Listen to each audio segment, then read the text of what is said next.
System online. Command center active. All screens aligned.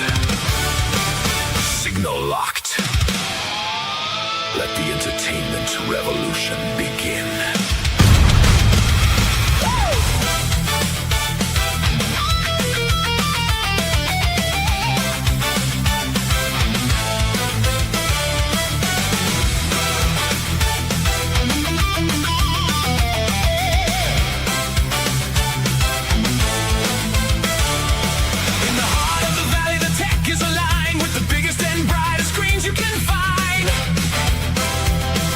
Command center desk to the sound of the bass. We're in total control of the fun in this place. We're broadcasting live from the control room floor with a 1,000,000,000-watt signal and so much more. Let the beat drop down, let the lasers fly under the command center, reaching the skies. The ultimate show, it's the rhythm and vibe, the greatest production, a high-tech tribe.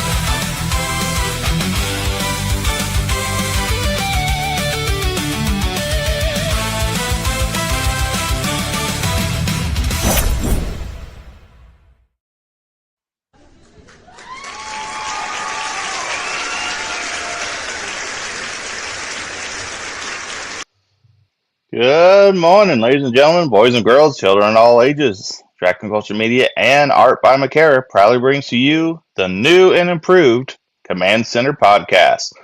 And today is just the home team.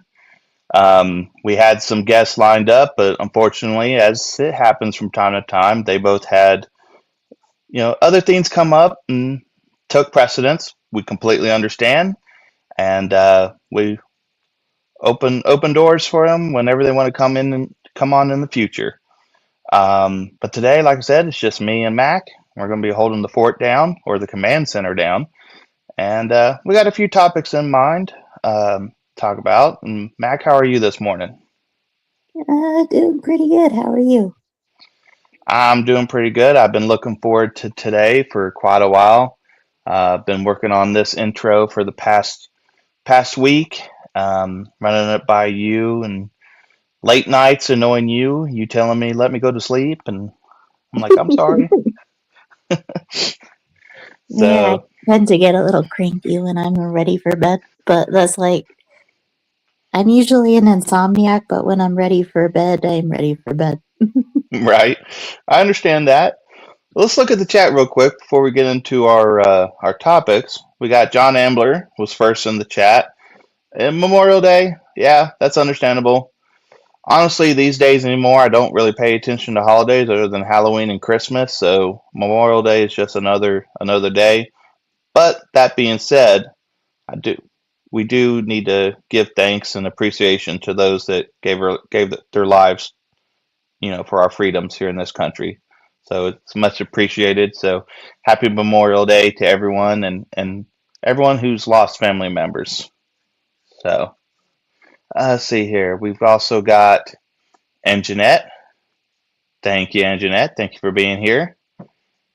And we got Mr. Jerry.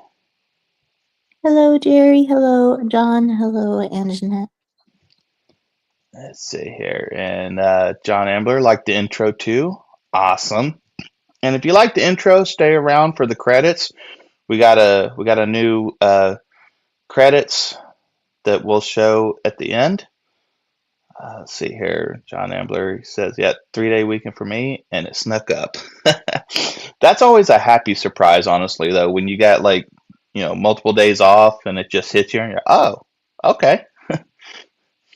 So, yeah. And Jeanette saying hi to Mac. Alrighty. So, Mac, I understand that you were talking about backstage that there was a show that you were watching. Pretty much, because it's adaptations from the books are so hard to adapt. So it's like, I always get a little especially with recent topics like, say, Harry Potter and Narnia. With this one, Sandokan, it was based off of the novels They've had it adapted so many times before, and various actors have played the character of the Malaysian pirate. A lot of it is they've always had casting decisions um, that were a little bit different than how you would picture the character in the novel, but you didn't think about it much back then. With this new one, the thing is that even though the main character didn't really match how his parents looked and they changed his background a lot, I still enjoyed the show for what it was. So I didn't have, like, I had some nitpicks, but I think I was a little bit more lenient on it when it came to how entertained I was. So, other than that, I enjoyed it. It had some cheesy moments, but it was still like action packed. It was very much like uh it reminded me of a little bit of Avatar, a little bit of Pocahontas, a little bit of Tarzan, and a little bit of Dances with Wolves. It was very all pretty much all that combined into one. But it also had some Pirates of the Caribbean elements. I mean, it had and a little bit of the Mummy, because of course he had John Hannah who played Jonathan in the Mummy. He was in the show too, and um, I thought he did a really great job, and he was also in Spartacus. I was like, he does good in pretty much everything he's in. So it was kind of a joy to watch him. I thought the actor that played Sandokan did a really good job with the action and the acting. He was, yeah, I enjoyed it for what it was. The actress that played Marianne was did very good playing spoiled and naive, and then she sort of kind of learns to be humbled when she after she's kidnapped and learns to work with the pirates and kind of learns the truth behind all the stuff her father was up to with the uh the Raja or the Sultan of the island and everything that was enslaving the people that were Sandokan's people, basically, Hmm. that were responsible for his parents' death. I mean, he looked nothing like his parents, even the child actor, or when he grew up, but, I still enjoyed the show for what it was. I thought he was a decent, well enough action hero. I think is because they chose him because he has a high appeal in Europe, but Hmm. I mean, I can see the appeal. He's a decent actor and he's handsome, so it's like, well, It sounds like it's one of those things where like they should have just either cast around the parents or cast around the son for consistency. And pretty much. given the popularity of the son, they probably should have casted around him. But yeah, they Well, didn't do that. they've had different actors. Like I said, they've had various actors throughout the years play this character because it's been adapted several times. Um, and um, they all look different too, compared to how you would think a Malaysian pirate would look. But for what it was, I mean, they've done it before. I mean, you've had John Wayne as yeah, he's done different characters before that most people thought controversial. But again, it's funny how people are upset with that, but then they go and race swap all different kinds of characters all the time. So it's funny. Like, oh, you don't like it done to you? Well, then why are you doing it to our favorite things too? Hmm.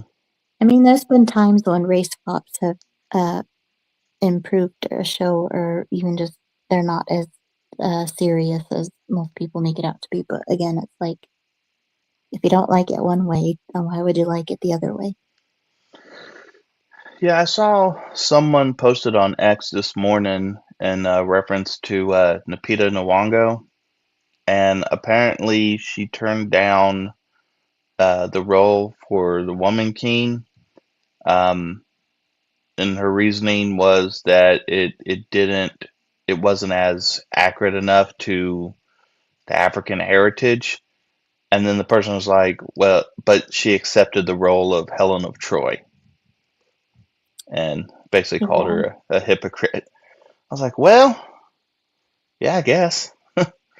Well, I wonder how much of that was her team and how much of that was like her agents uh pressuring her to take it, or maybe Yeah, and her because yeah, that's the thing though with celebrities lie all the time about why they take roles. So you wonder how much of it was them accepting it because they like the source material, but she was saying she didn't know much about the source material until she had to go through it for homework, but it's still yeah.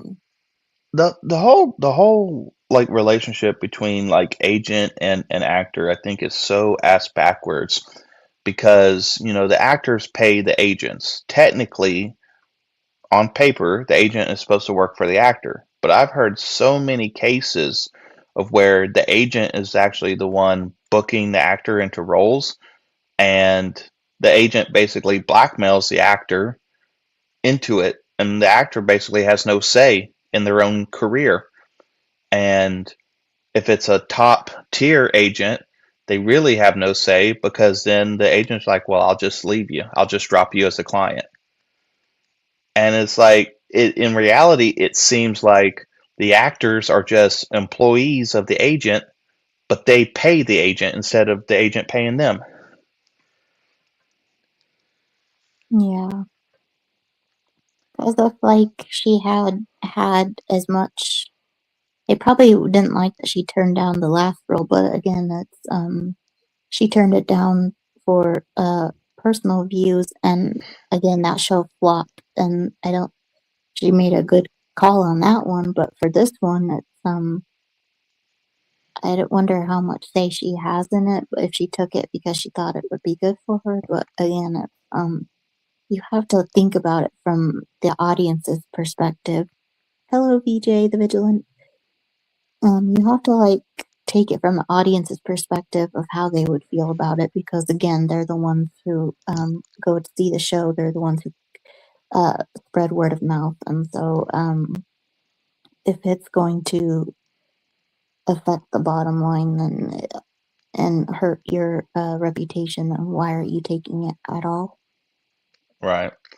I And have a people feeling don't that I have a think feeling that the way. Odyssey is going to be. I mean, like Jeremy's under like D-Day Cobra is under the belief that it may underperform, but it's not going to flop. And I Yeah. think it really depends on what your definition of a flop is. If you're strictly talking about finances, then Jeremy's probably right. If you're talking about the effect on the culture as a whole, I think a lot of other people are right that it will flop. Um, because at best, I see a situation where the studio breaks even, which is still not good, but the studio breaks even, the talent in the movie get a blemish on their career, and the fans get a piece of garbage. And so the only ones who remotely come out on top is the studio. Hmm. So it's just a bad deal all the way around. I will say, as far as like the perfect series that I've watched is the Thai horror thriller, action thriller, which is Death Whisperer. And there's three movies altogether, and I was like, holy crap, these are really good. I mean, you have a main action hero, the brother's just trying to save his family, and uh, him and his siblings have their own experiences throughout, but he's the main character, and like he never stops being like having his heroic moments, and so it's really interesting. The effects and everything are top notch, and it um yeah, it's pretty good. So if you guys want like a decent horror thriller action hero, I would suggest watching the Death Whisperer movies. I was really fascinated by how good they were. Now, something I'm looking forward to, I just found out about recently, is I'm looking forward to the Backrooms movie. Mm, Um, so it's got Chiwetel Ejiofor, I think, in the leading role in the movie, and it's based on the oh, what is his name? There's a YouTuber. It's based on his shorts. That whole concept has always fascinated me, and it kind of took on a life of its own as far as like conspiracy theorists and everything.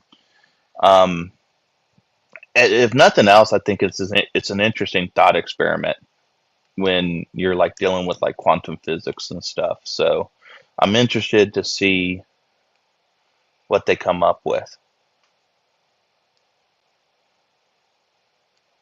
So mm. and Jerry says Avengers Doomsday is the only movie that has my attention. Well, might not be for long. Well, right now everybody's talking about Mandalorian and Grogu, and mm, Yeah, that's not even worth my thought, honestly. pretty much. Um, well, let's talk about a little bit of current events. So, uh, yesterday, I believe it was just announced that NASCAR veteran Kyle Busch passed away. And I've been kind of looking into it, trying to figure out exactly what happened because the whole thing surrounding his death was really weird.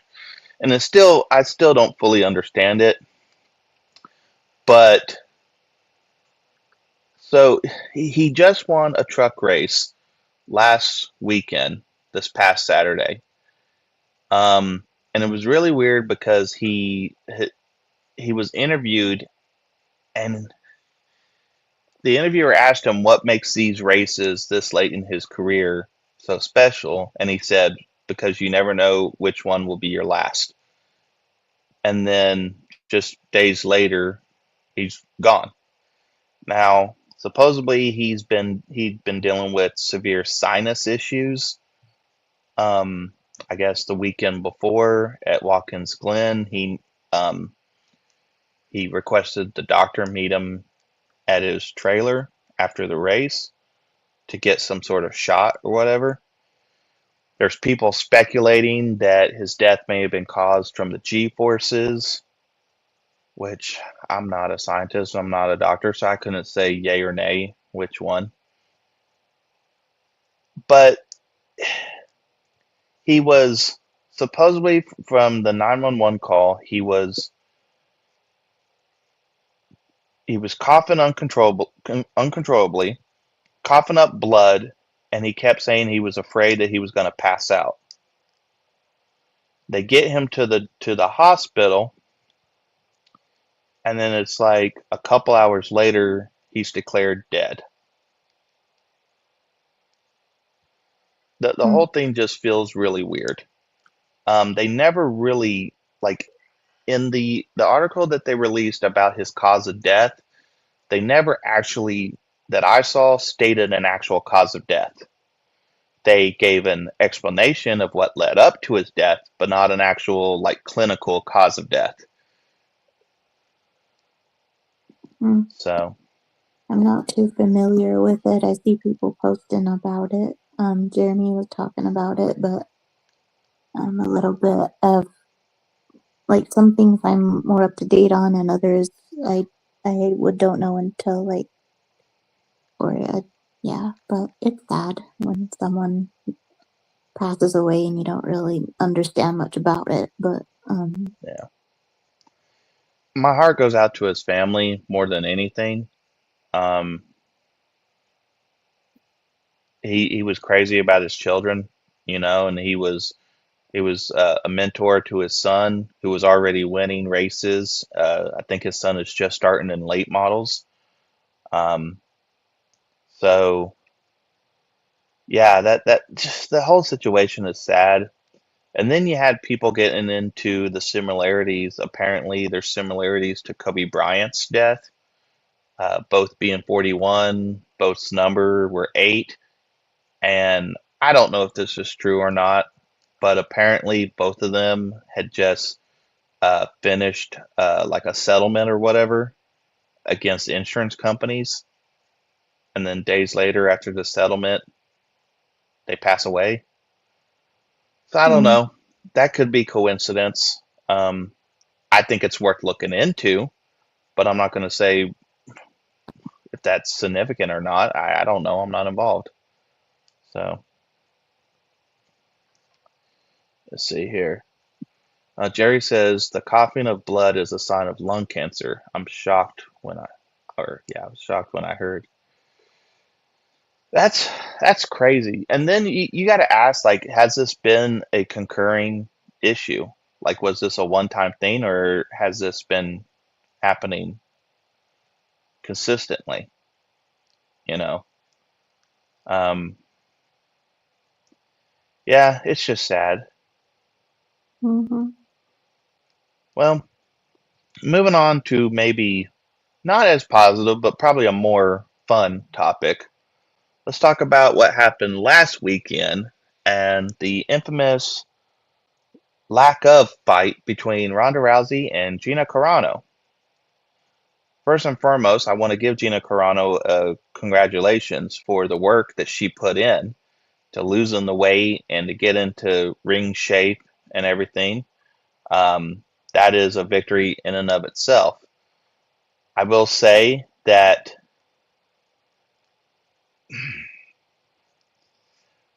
it's not that Ronda Rousey did anything wrong. It's I don't think neither woman necessarily did anything wrong, but there were such high expectations.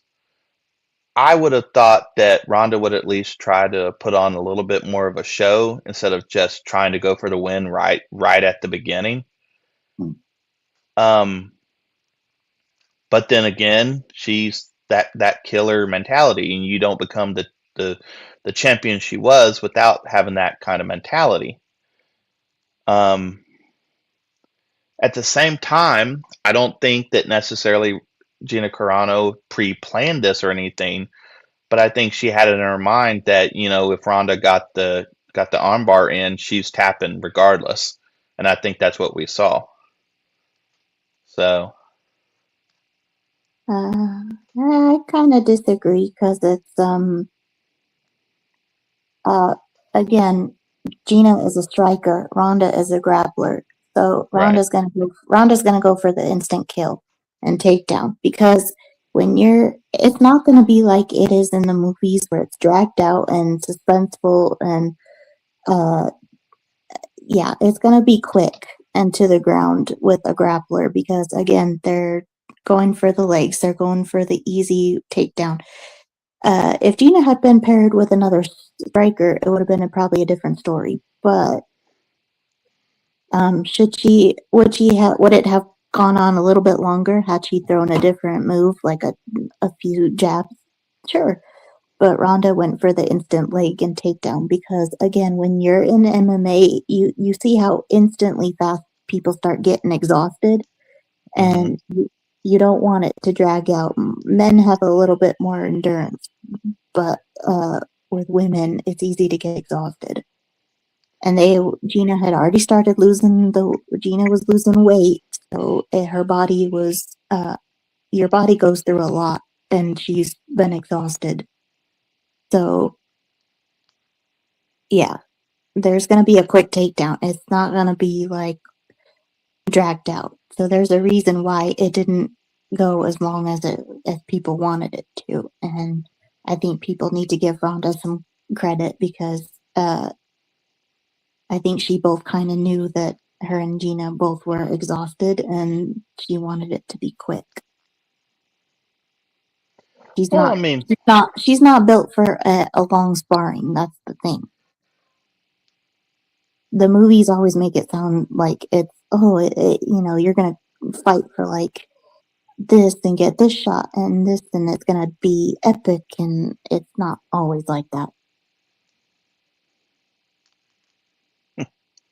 I actually did not watch that match. So So even some of the men had went for the instant knockouts because they don't want to drag out the fight. Some right. were had more endurance to keep going, and so the fights went on. But you saw them getting super exhausted.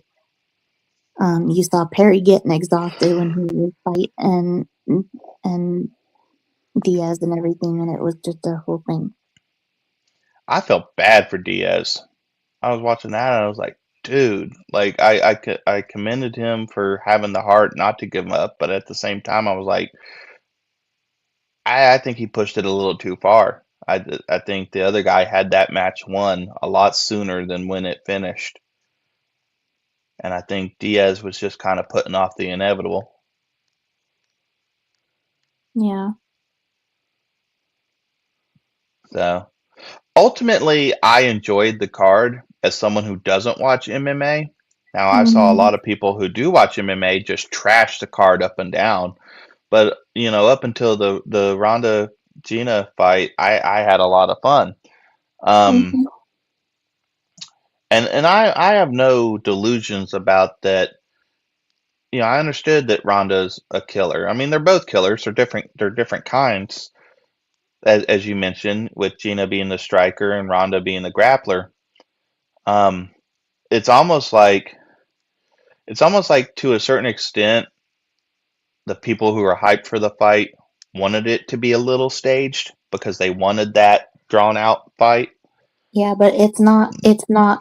This isn't WWE. I was having this conversation with a friend, and it's like, well, we were talking about it, and I think at least from it looked like from my perspective, the last thing a fighter wants is to exhaust themselves to lose, so they go for the quick takedown like Ronda did, because again, they're a bit. And then she was a bit mismatched with Gina, and Gina was mismatched with her. So Yeah. If Gina had been paired with another striker, maybe Ronda had been paired with another uh, grappler, it would have been a different story. Well, we also have to remember they were both pretty much retired anyway. They both only came out of retirement to face each other, and it was more of just because they were friends. It was a little bit of nostalgia. They're both legends in their own right. Um, I don't regret them doing the match at all. Uh, all of my issues are internal issues. None of it. It's not with Ronda. It's not with Gina. The match was what it was. I don't regret ordering it, like some people said online that they do. Um, so yeah, but Mm-hmm. so that's all I really have to say on that. Ronda's gonna go and have more babies, so good for her. Gina's gonna go and do her thing. She's probably gonna, well, maybe not anymore after the Mandalorian and Grogu, but I was about to say she's probably gonna go back to Disney and do some more Star Wars, but that might be out of the question. Mm-hmm. No, she'll be on to bigger, better things, and if she wants to take it easy, that's good. I just know that she looks happy. She looked healthy, and so I'll best wishes to her and her future endeavors because she's she's great and she seems like a very sweet person. So I was like, yeah. So I wish them both the best in whatever they choose to do. Right. Well, we're about 30 minutes in and we've blown through all of our topics. I guess we can turn it to the chat. We've got about 5 people here in live. Does anyone got any questions for us? Whether it's about, the new intro, um, future of the podcast, things we got planned. What sort of questions y'all got for us? Let's see what the chat says.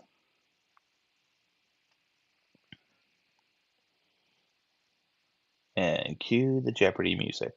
Do, do, do, do, do, do, do. Do, do, do, do, do, do, do, do.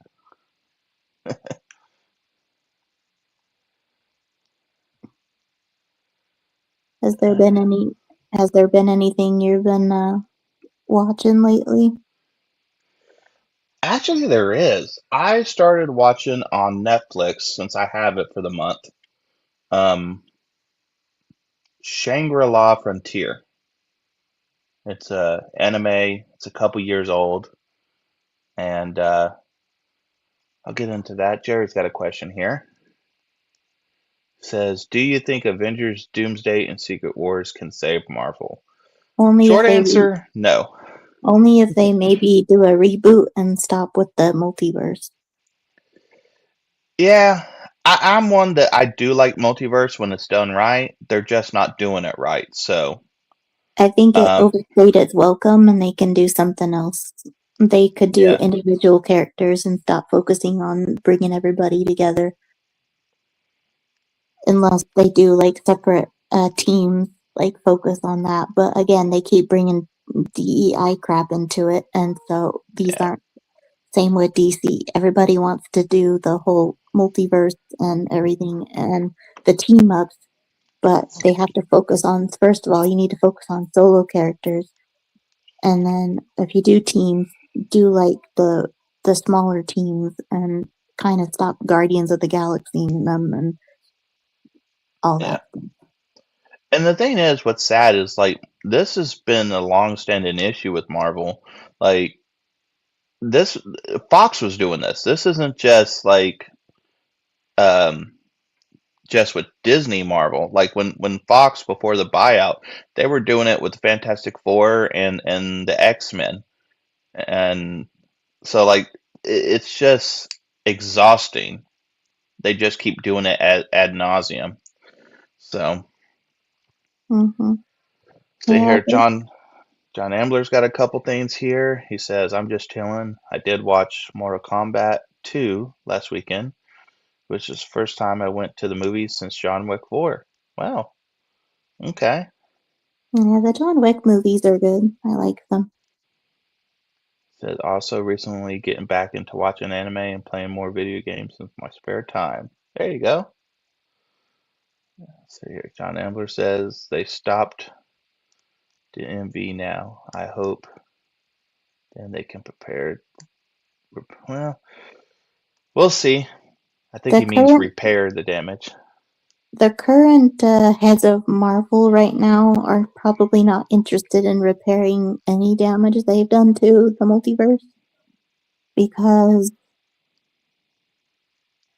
they they keep bringing in actors that, yes, they were beloved back then, but they keep bringing people back as the problem. They don't give them any like meaning when they pass away. It's like, okay, but then they bring in new generations and nobody likes the new generations. So again, go back to different parts of the uh, go back to different stories. Go back to tell different stories finally. Stay away from like bringing everybody back until you can have everybody kind of branch off into their own for a bit and do their own Yeah. mission. But the problem is with all the D plus shows, they're very stupid and poorly I written. think so like fan booking here. If I was if I was in charge of Marvel, what I would do is I would completely reboot the MCU and I would start off with 3 films.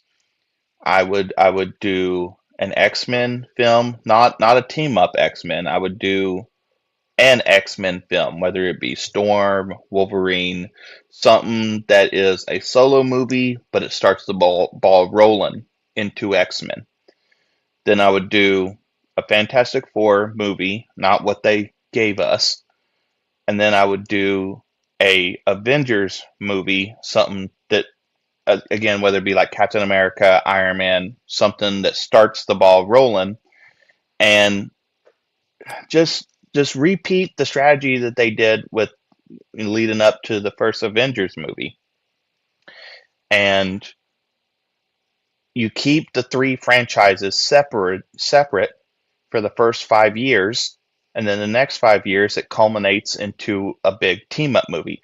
And it doesn't have to be all 3 teams. It could be an Avengers versus X-Men first, and then the next team up is X-Men versus Fantastic Four, or something like that. Like you don't have to have all three go up against each other at once, but you throw little Easter eggs in there showing that it is the same universe. It doesn't have to be blatant in your face. It could be like news running on the background, and you see Captain America or something.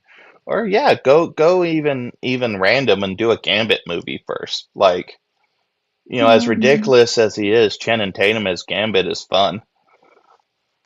So I feel like they always pick like that. The writing teams aren't very good that they get. First of all, they're not writers, and second, they pick the most obnoxious actors they can find. That when they're doing their promotion behind the scenes, they always have to inject some crap into it, and it really just kills the interest for me. I mean, this is an interesting concept. I think to gravitate towards, not to sound like a leftist, but to gravitate towards a more modern audience, I think instead of the 60s, you go with the 80s or 90s. So Now I hear modern audience, I feel cringe. I know, like, I didn't know any better way to say it. So To get a new audience, maybe. relevant audience, hmm But also to not alienate the old ones that came before it that grew right? up with all that. But the problem is that nowadays they're alienating uh, the older fans of Marvel. And same with DC, they're alienating their fans. I mean, uh, look at with Superman and Supergirl. I know, like, some people liked Superman, they liked the actors, but the way it was written, a lot of people have their own interpretations of how Superman should be written, and a lot of it comes from people who do know a lot about Superman, and then you have the people who are think they know about Superman, but they probably never read a comic in their life. Right. They just Well, I mean, look at Zack Snyder, and Henry Cavill. How many people look at those movies and say Henry Cavill's not the issue? it's the Like writing, Ben and Affleck wasn't even the issue for a lot of people. mm-hmm. So it's funny because I remember not liking it at all when Ben Affleck was cast.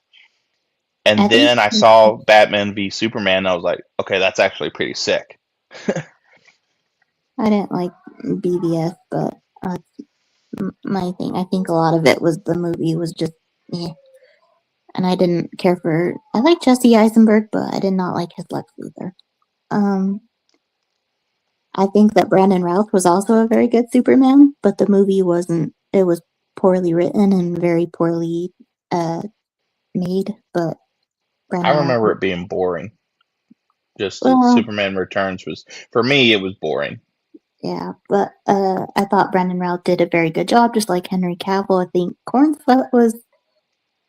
I think he was okay. It was the writing did not do him any favors, and a lot of James Gunn just can't get out of his own way and stop being an arrogant douchebag Yeah. and uh, having fights on the internet all the time. And same with Eric Kripke, they can't stop fighting with fans on the internet because they think they know better, Well, and like, so, they get pissy, and so they're having their pissy moments. so on the topic of, Batman v Superman and Justice League, I think it was Gary or someone from F&T had said that if the extended version is better than the theatrical version, that's a problem. He's like, everyone should like the theatrical version more. Or he said majority should like the theatrical version more. And I can't say that I necessarily disagree with that because I liked the extended edition of Batman v Superman more than the theatrical.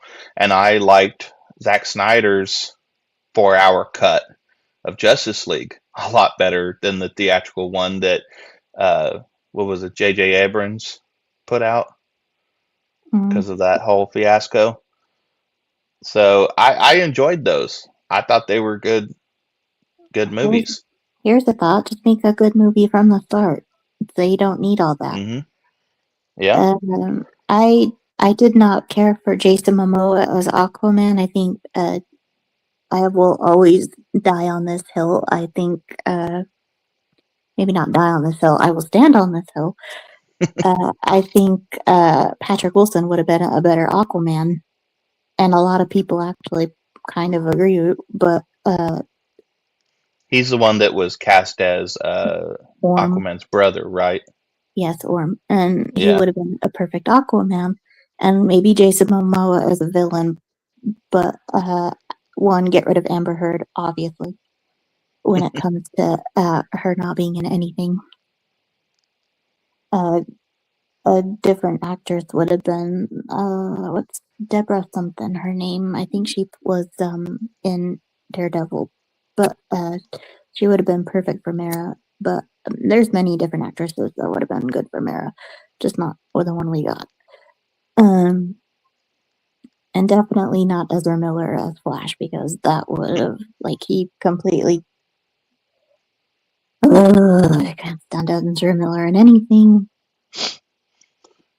Was he Flash in Batman v Superman, or was that someone else? I don't remember. It's been a while since that's the thing though. I was so out of it when it came to that movie. I just tuned everything out after I was done. Like I want to forget this movie, so I pretty much kind of did. I think Oh, let's, I think Deadpool and Wolverine was probably the one I enjoyed mostly because I was looking forward to Blade. And then I love the line he said, "Retarded." That cracked me up. anyway, and then that's probably about it. I kind of just after that I did watch some of the Spider-Man movies, but I really tuned out after Endgame. I didn't even really care for Endgame. I thought the ending was dumb, and I thought the decisions afterwards led up to a lot of the issues that I had with it. I liked Infinity War, but I did not like Endgame. There were parts of uh, Endgame I liked, but there were parts I really, really hated, and a lot of it was the decision making going forward with Hulk and with Iron Man and all the stuff, killing off the legacy characters and how they handled it, to having them replaced by their younger female counterparts. And it's like, yeah. I absolutely hate this. I don't want this. So What I lost all interest. what Endgame led to? Absolutely agree with you. The Tony Stark arc. Try saying that 5 times fast. Well, they don't That even let him die. They make him come back as they have different variants, but it's like they don't let Rob. They're so they feel like they're losing the public, so they try to bring back good favor by bringing Robert Downey Jr. The difference is a lot of those actors during the election were very annoying, and so a lot of that kind of ruined the persona of being their likability, yeah. and it didn't help any. I know people are going to be like, yeah, we got to separate the art from the artist, but I have a little bit of a hard time doing that nowadays.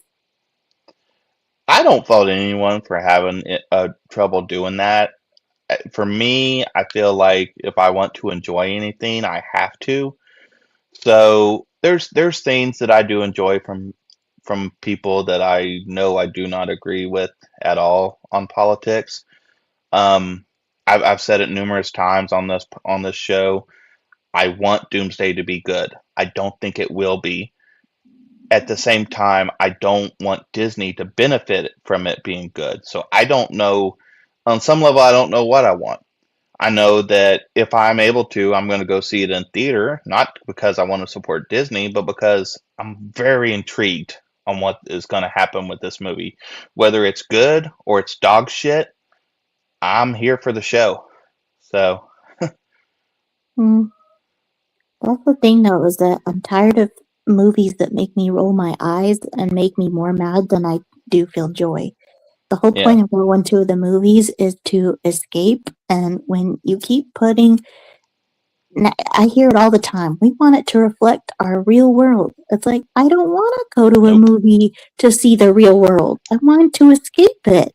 I right. want, I want fantasy. I want action. I want romance. With good-looking actors and actresses and uh, great storytelling. I don't want this shit. This ties in great with the next topic I want to touch on, which John Ambler brought up, and that's on the video games that we're playing recently. So I play Fallout 4. I've been playing that off and on recently. But the big thing I'm playing right now is WWE 2K26.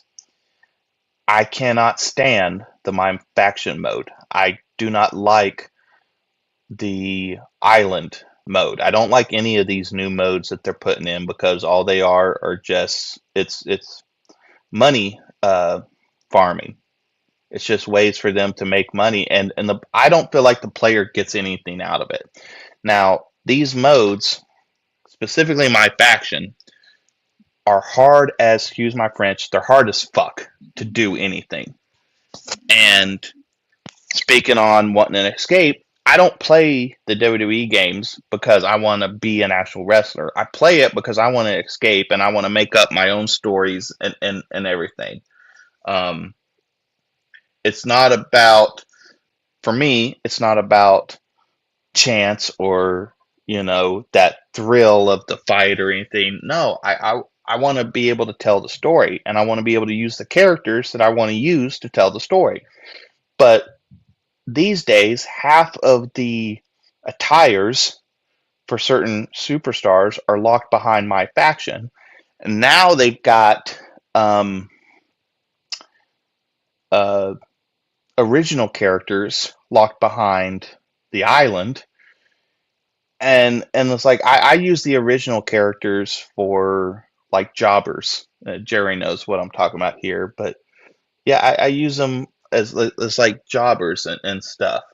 Um, so the whole thing is really making me mad, and it's what makes me even more mad is with the characters I do have unlocked, I do have fun with, but all of the other stuff has me so infuriated. I'm not gonna get at this point. I'm not getting the next game. I'm not spending $150 to be pissed all the damn time. I'm just not doing it. So that's my little miniature rant on that. It says here, John Ambler says, I have 2K25 on Switch too, but haven't played it as much. Not familiar with the other modes. Used to play one of the older ones on Steam a few years back. Can't remember. Well, 22 and 24 were pretty good. 23 was eh.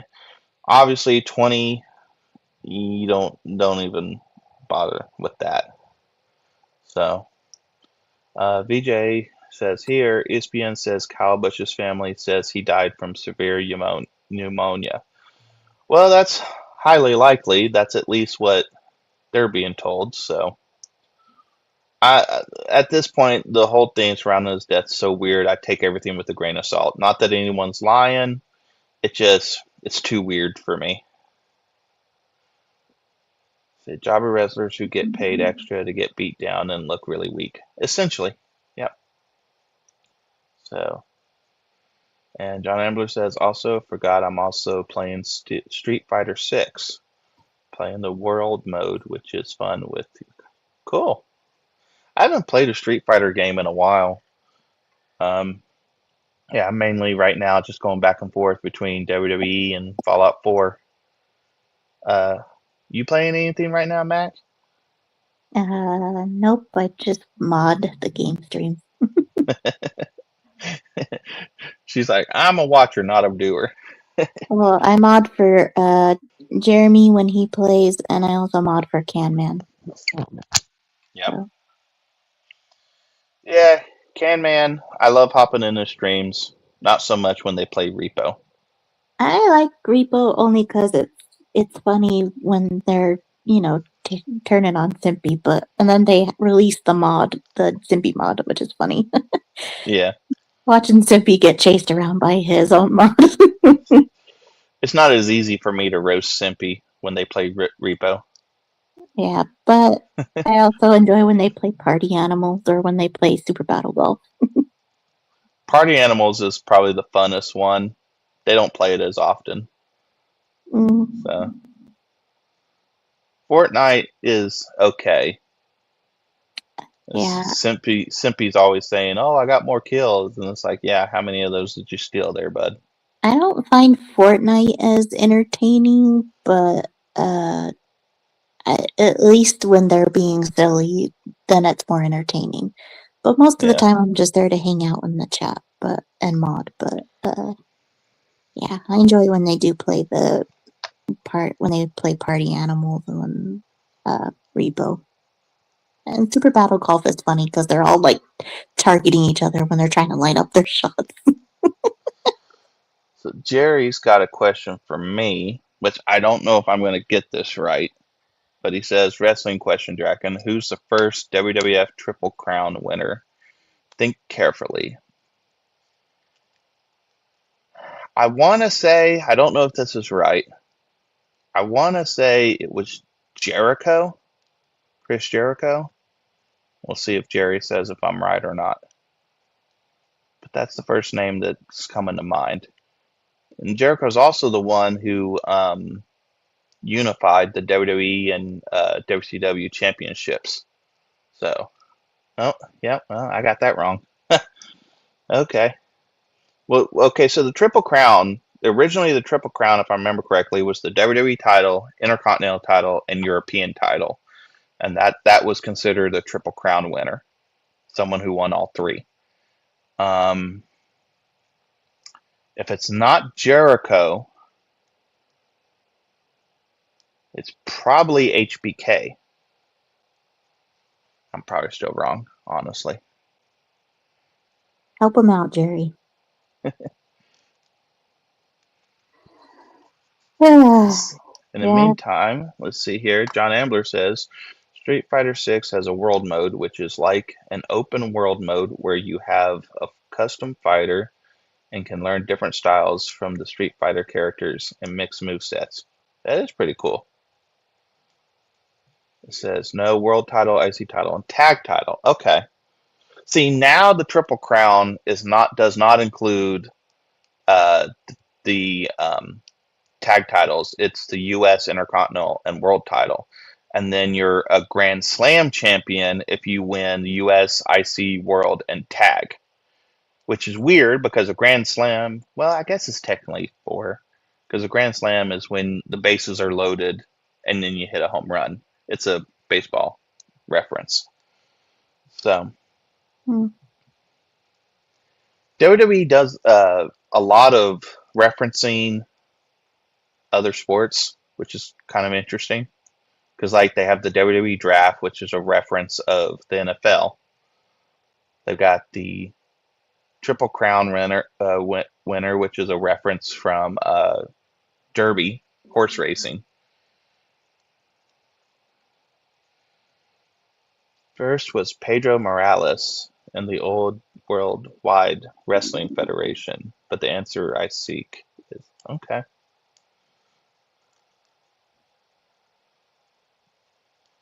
Yep, It's all yep, horse foreign to racing me. too. Max, like, I don't understand none of this. It's all foreign to me. I mean, I know a little bit more about like MMA fighters, but Hmm. mostly because I watch movies. But if I know enough to at least understand what's happening in the ring, especially during Gina's fights and all the other cards. So, Jerry, at this point, you're just yeah. gonna have to tell me because I don't know. uh, I mean, the most popular Canadian wrestler is Bret Hart, so. And Jericho's Canadian, so um, now something I like to do in universe mode on my WWE game is have I like to do champion versus champion matches. And I don't know why, but I love to put the Royal Rumble winner up against the Money in the Bank winner. I just find that fun. So the Royal Rumble winner gets the main event at WrestleMania, and the Money in the Bank winner gets a briefcase that has a contract in it that states they can have a world title match at any time that they want. So they could announce a world title match, they could put themselves in the middle of a world title match, or they could attack the champion from behind after a match and then get a title match. So basically, it's usually only heels that win the Money in the Bank title match. And you typically get baby faces or good guys that win the Royal Rumble match. So, oh, well, look at there. Only took me 4 tries.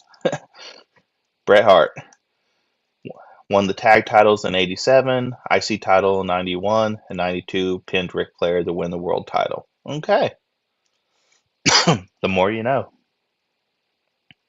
Mm-hmm. Alrighty, guys. Well, we got about 4 minutes left here. Mac, you have anything you want to add? Watch the Death Whisperer movies. There you go. There's 3 of them. They're pretty good. All right. Well, If you want a decent movie hero. I want to thank everyone in the chat that came in today for our little debut and our rebranding. Got a little surprises still coming. We got the credits we're going to roll here in just a minute. But before then, a little house cleaning. Mac, where can people find you? You can find me on my art channel, Art by Makara. I don't do live streams, I just do videos. And you can find me on Twitter. I don't call it X, I think that's stupid. You can find me over on Brimstone's channel on Wednesdays. In the evenings, we do a stream over there called Real Talk. And I'm usually just modding. I mod for Cobra Cast, I mod for Canman, mod for Anjanette. So Anjanette has some great stuff over there, and yeah. And guys, you can find me on X at Jackin_199. This channel has a new X account. It is Command Center Pod. No E's in center, so it's CNTR. And then the Bonneville Blues YouTube channel is now the Dragon Culture Media channel. So all of the music that was posted to this channel is going to be moved over to that channel. So over the next few weeks, I'm going to start removing some songs from this channel. I'm going to get some new playlists built on the Dragon Culture Media channel. Still going to be doing the Bonneville Blues stuff and all that. Still going to be doing the big 4th of July songs and everything. Just not doing the Bonneville Blue branding anymore. But we got some big things coming up for this channel. Got some guests in the pipeline, and we got a guest coming in next week. But I'm going to keep that hidden for now. You never know when someone needs to drop out. So, but again, I want to thank everyone for hopping in, and we look forward to seeing you next week. And let's roll that beautiful bean footage.